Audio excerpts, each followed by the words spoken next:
I speak now to those who heed a darker call.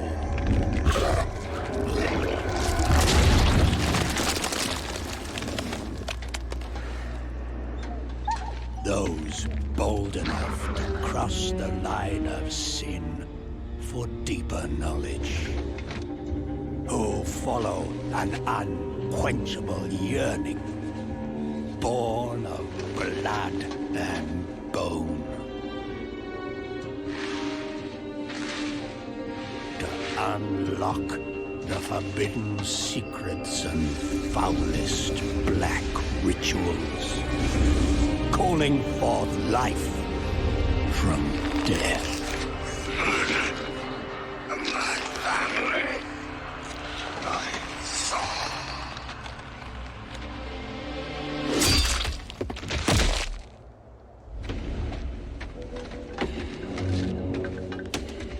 To truly embrace this power, you must take it into the world. Yowza. You will be shunned, scorned, marked as a living sacrifice to this profane knowledge.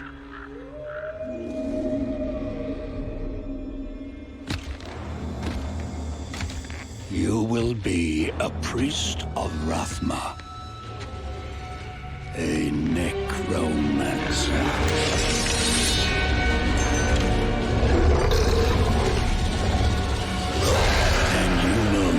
Confront the darkness alone.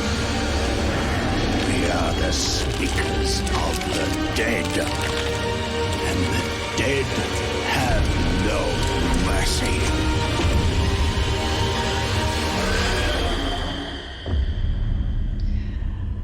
So at the 2022 Xbox Game Showcase event yesterday, Blizzard announced the release of the Necromancer, and I wanted to show the trailer directly from YouTube because it was better quality than what we have in the Xbox Game Showcase. But as a I'm Diablo very excited player, to announce our fifth and final class, the Necromancer, a commander of the undead who joins the other iconic classes around the campfire in Diablo IV. These include the mighty barbarian, the elemental sorceress, the crafty rogue, and the powerful druid. And you'll want them because the demon Lilith, the daughter of hatred, has returned and spreading corruption and evil as she fights to reclaim our dark Gothic world as her own. And it's up to you to stop her. Now, Diablo IV is the culmination of the 25-year history of the franchise, building on top of the best of what's come before with some, unique twists all its own. So let's dig a little deeper by watching, for the first time I might add, some Xbox Series X gameplay, while hearing from a few of the many people behind the game. So I want to preface this by saying that I've heard a lot of stuff about Diablo Immortal, which people are calling Diablo Immoral. It is the mobile Diablo game that was announced several years ago. Everyone was really angry with Blizzard for a mobile game because we've all been waiting for Diablo 4 for a long time. What we're finding now is Diablo Immortal is highly monetized, and a lot of us are sick of it. It's really why I haven't been playing Destiny. I feel like they're always taking money from us, and I pay for the game up front. I'm not a free to play player, although I'm done with paying them. What I gave them last winter is the last that I will be giving Bungie, especially if they maintain this current path. But it's PC players in particular. Why would we want a mobile game? I want a game that I buy, that I own. You're not going to take my content away, and then I can earn everything in. I don't want to cash up. I want an actual game. I am paying for a product. I want something that I can go in and learn. If I need to take a few months off, I want to come back and have the content there. I don't think Blizzard is... I don't see them doing FOMO, but it seems there are paths that they are taking that could indicate that they're going to jump on this newest bandwagon. Also, with them being bought out by Microsoft, you never know what's going to happen. Although I think Microsoft overall, while I don't play Microsoft games because of their account login issues for a lot of us, especially those of us who have university and business accounts, man, that's a whole nother story. I basically don't play Microsoft games because Microsoft's login system is trash. But Microsoft could preserve the integrity of Blizzard games. Blizzard, in my opinion, is the cream of the crop. They have the best graphics. They have games that actually work. And I like being able to go back. Like Diablo 3 is a great example. Overwatch even is pretty good for a live service game. Diablo 3, though, I can go back and it's the same game that I bought like 5 years ago, 4 years ago, 5 years ago. And I like that. I don't have to log into a game because my content's going to disappear. And Diablo is just, I bought it once and I play it. There's no stress involved. It's just a recreational game, and that's how it should be. So I'm a little fearful. Excuse me. I don't think this video is going to show us everything. I have not watched this. I was playing D&D during this presentation, but I'm really starting to question whether or not Diablo 4 is a game that I'm going to buy because of Diablo Immortal. And a lot of people are thinking that Diablo Immortal is like a test for what they're going to get away with Diablo 4. Monetization is a huge issue in gaming, especially right now with the economy the way it is. Like, we're all tired of being nickeled and dimed, especially those of us who support ourselves. And that's an important distinction because a lot of the people who like to tell us, well, you just don't have to play the game if you don't want to pay for it, if you don't like the monetization strategy. These people are usually living in their mom's basement. They're not supporting themselves. Those of us who have families and careers and properties that we're responsible for, no, stop nickel and diming me. Seriously, I need that money to get to work. Not me personally. I work from home, thank God. But if I had to drive to work, I wouldn't have the money to get there. I wouldn't, because you drive far in Detroit. But like, dude. Anyway.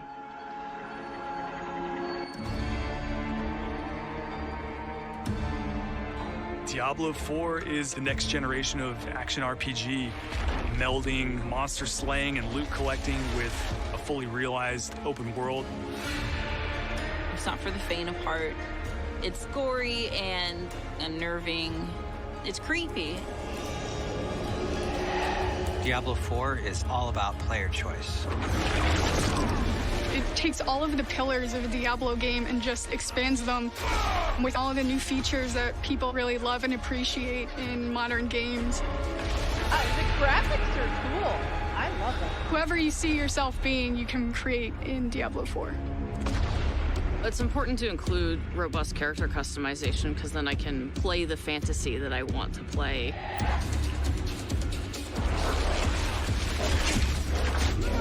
It allows you to switch around your playstyle as well. Everything feels very powerful and fun. As it should.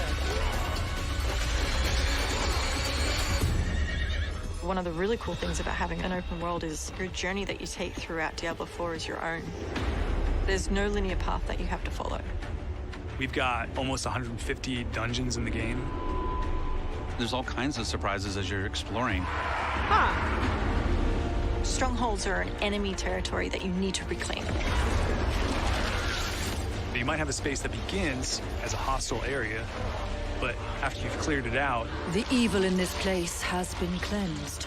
All right, so someone told me it was open world, but they couldn't explain to me what that meant. I'm like, well, what do they mean by open world? Because different companies have different ideas of what open world is. But if it's just like, hey, just go explore and whatever you get to, that's pretty darn cool. So they're saying it's not a linear path. So in Diablo 3, when you're in campaign mode, you unlock areas by advancing through the story. That's pretty normal. Like, that's been how video games have been for a very long time. Longer than some of you have been alive.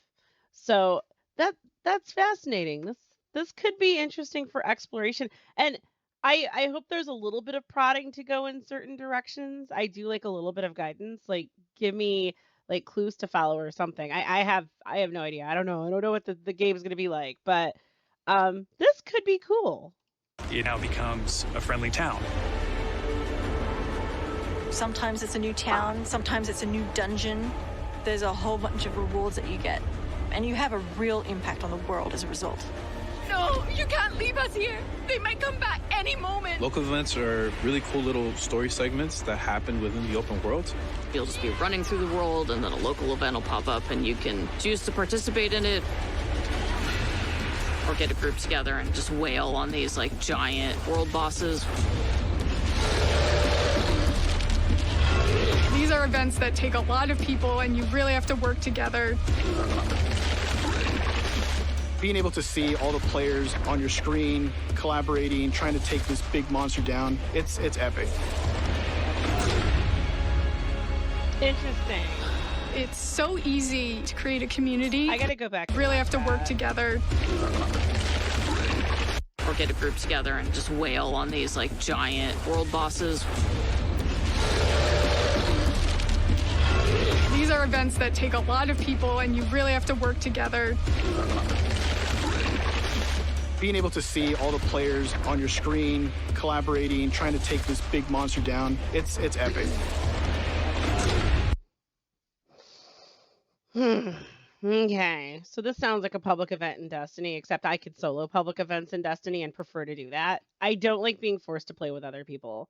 I would rather them have a version where if I'm in solo player, I can do these events by myself.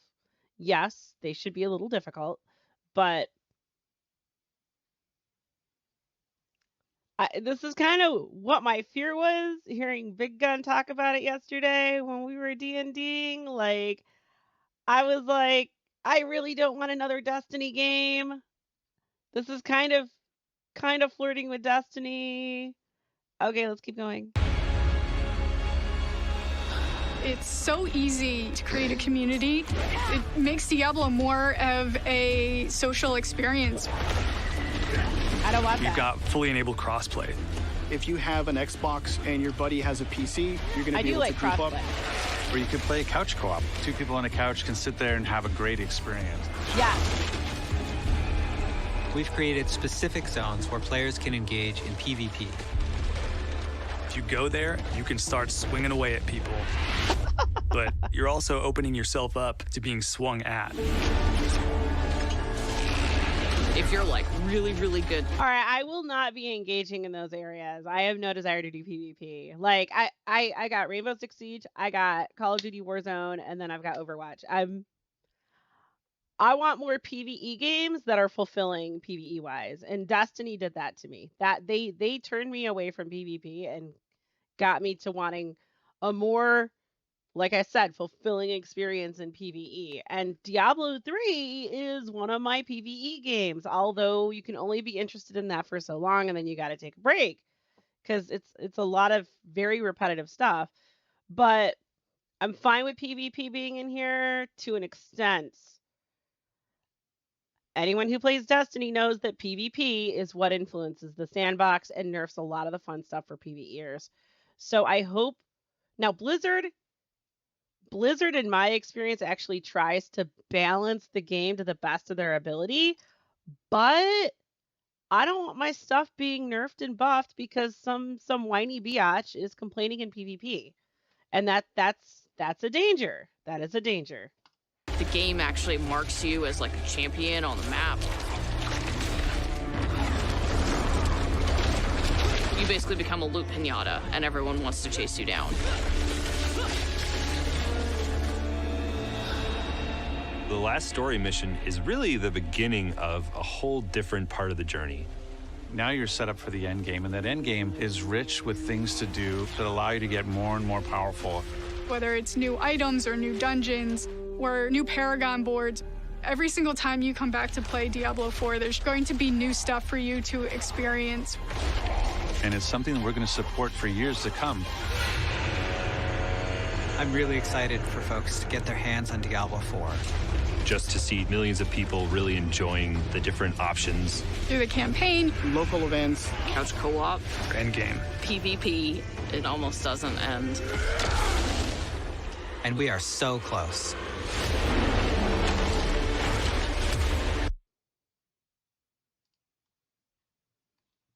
Do I look skeptical to you guys? I feel like they've Destiny-fied Diablo. Like, what is that? Can I get rid of my friends list here? Thanks. We don't need that on the screen. We don't. All right. During the 2022 Xbox Games Showcase event, we told the story of an unremitting conflict between the burning hells and high heavens, foretold the return of Lilith, Sanctuary's demonic creator, and shared scorching hot details around the next installment in the Diablo saga, Diablo IV. Before you read further, we are excited to announce that Diablo IV will launch in 2023, next year, on Windows, Xbox, and PlayStation. And they will host cross-play and cross-progression for all platforms. I approve of that. I have friends who play on console. I approve of that. I think that's great. And Blizzard will actually do a good job of cross-play. Like, your game will load and it'll work. On console, players may also slay demons side by side with a friend through couch co-op. We have another bone-chilling announcement. In addition to the Barbarian, Druid, Rogue, and Sorceress, the fifth and final class available at launch is the scythe-wielding purveyor of death, the Necromancer.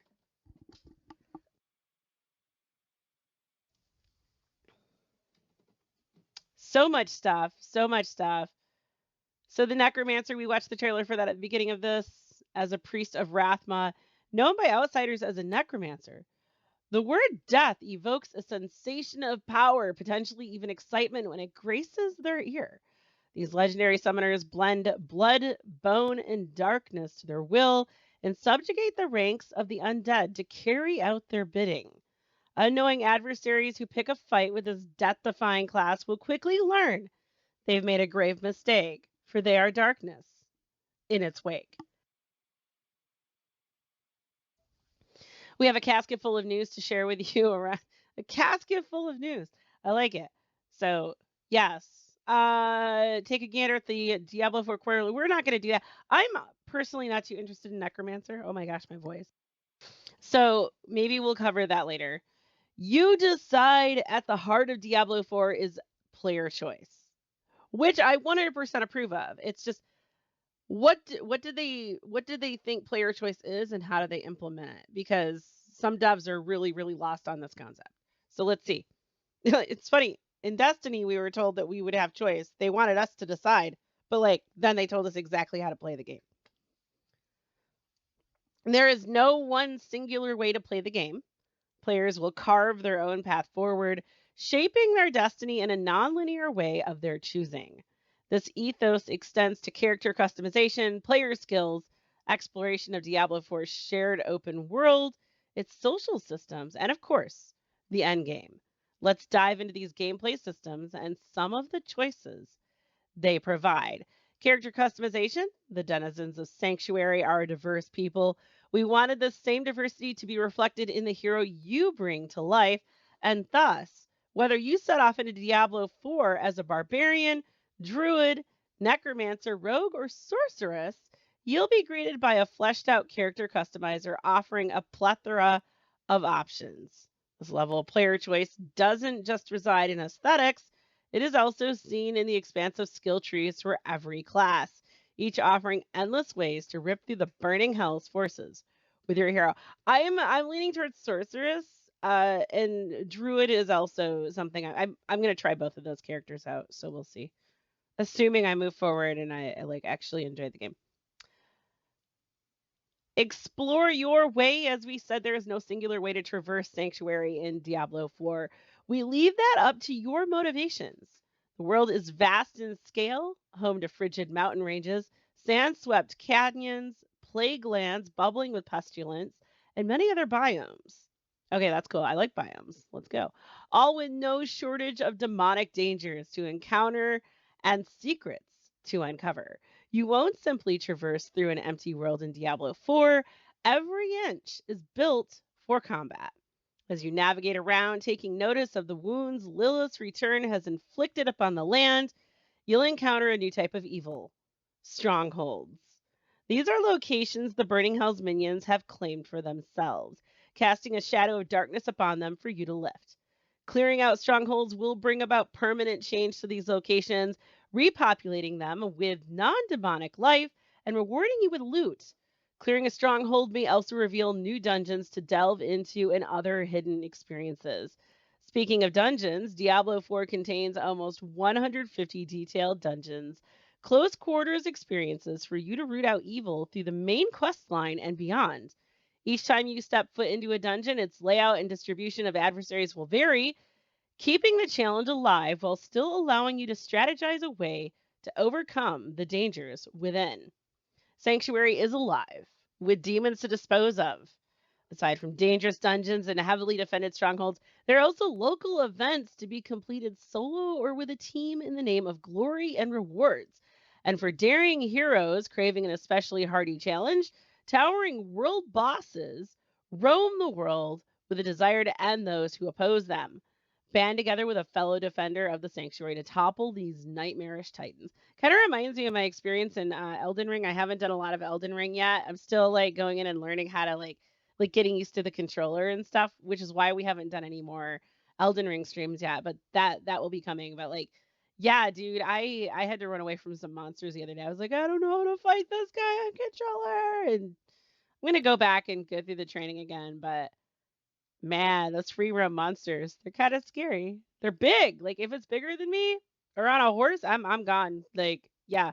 Social systems. Teaming up with other heroes to rid Sanctuary of, so they're calling us heroes. Okay. Which, to be fair, they do that in Overwatch. Okay, so it is a Blizzard thing. To rid excuse me. To rid Sanctuary of bloodthirsty demons or going head to head against them in combat has long been a staple of the Diablo experience. Diablo 4 will continue this tradition by offering both fulfilling PvE and PvP experiences, providing players with the option to pursue Lilith on their own or with the aid of others. Is just another way players have additional agency when playing Diablo 4. As long as I can do solo play and not need the assistance of others, I'm happy. Like, I promise you guys, I will play with you. I promise. I know every time I log into Diablo, people are like, let me power level you. And I'm like, no, I'm having fun just noodling around. But like, I will make time for you. I promise.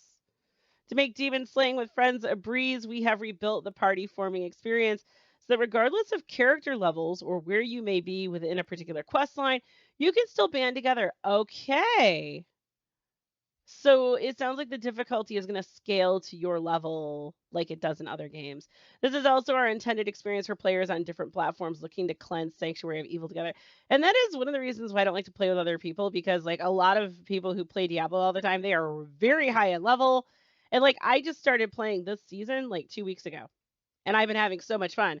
But like I don't want to play with the people who've been playing because they're all way stronger than I am. And they'll go through, they're faster. I play wizard. I'm slow. So then they'll go through and clear everything out, and I'm just like, you leave me some monsters? Or we're in such a high level thing that I need to hide because things will one shot me. So yeah, if they're changing this so that people can actually, like, I'm fine with shared XP. I'm fine with that in Diablo. It's one of the things that's fun about it. But like, yeah, it would be cool if I could go into harder or go into content with people who are way higher level and we can have the same cool experience. That would be amazing. But if vanquishing hordes of demons with other players is not your preference, you may prefer a more mortal opponent. Mephisto, the Lord of Hatred, forever looking to investigate a skirmish, has cursed specific areas of Sanctuary, transforming them into fields of hatred. Here, his influence pits mortal versus mortal in designated PvP zones. If you give in to Mephisto's temptation by marking yourself hostile, you open yourself up to facing the full fury of other players who are marked hostile. Oh, interesting. Okay, so you can change your setting. That's cool. So you can still explore a PvP area without actually engaging in PvP. But should you be successful in striking down your opponent, their spoils shall be yours to claim. Ew. I don't want to lose my stuff. These zones are not for the faint of heart, rather for heroes looking to bring renown to their name through the blood and zeal, or through blood and zeal. It's a very dark picture. Endgame offerings. Closing the final chapter of Diablo 4's main story will be a monumental moment, but it will certainly not signify the end of your hero's journey. We want players to see the endgame of Diablo 4 as a new beginning filled with quite a few decisions ahead on what to experience next. First, you might try to take on nightmare dungeons, transformed and teeming with enhanced demonic dangers and added difficulty in the form of new objectives and added afflictions to the dungeon. Perhaps you want to branch off into another direction, say, place down roots for your future. Look no further than the Tree of Whispers, an endgame system that will provide you with frequently cycling world objectives and bounties that reward you with legendary gear, experience, crafting materials, and more. Okay, this could be done very well. It almost sounds like seasonal stuff, but like they're going to diversify it instead of having it be the same roadmap every season. We'll see. Maybe it'll tell us more now. In Sanctuary, there is unrelenting, ever-present danger waiting for you at every turn. To best whatever the burning hells may throw your way, you must grow stronger. Once you reach max level, the Paragon board will unlock, and with it, hundreds of optional paths to further customize your hero's build. I actually like the double leveling system. I do like the initial level system, which basically teaches you how to play the game a little bit, and then you go into the end game leveling system. I find that I've enjoyed games much more with those systems. Destiny used to be like that. Destiny 2 was like that in year 1.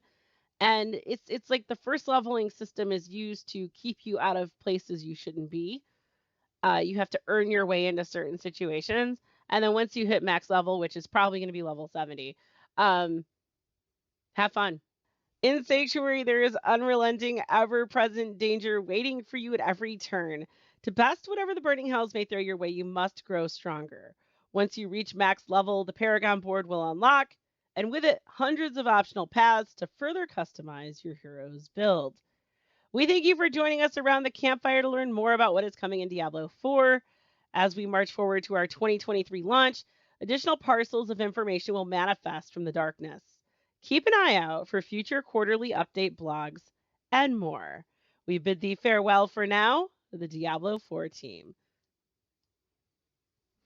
So I asked my team yesterday. I was like, I said, am I wrong for feeling this way? Like just pessimistic about new releases? And they're like, no. I'm like, okay, so I'm not the only one feeling this way. No. We have all been negatively impacted by just poor game design and poor monetization strategies. And Diablo 4 is a game that I personally should be really looking forward to. It's my first multiplayer Blizzard game that I started playing in like 2016. And with Diablo Immortal dropping and with me seeing parallels with Destiny in this, I'm kind of scared. It's like, do I really want to buy this game? So I really want to be in the beta. I want to test this game. I want to try before I buy. And I really hope that this is a great game that's well done, because Blizzard is an excellent studio when it comes to development. I want this to be successful, but they really need to have their customers in mind and care about our experience. They need to actually legitimately care about our experience instead of just the bottom line. I mean, you need to worry about the bottom line. You are a business, but that will come if you actually care about your customers' experience in the game. If you'd like to support this channel, liking and commenting on the videos tells YouTube to share these videos with others who may find them useful. If you'd like to provide monetary support to help keep this channel up and running, visit my locals and subscribe star communities.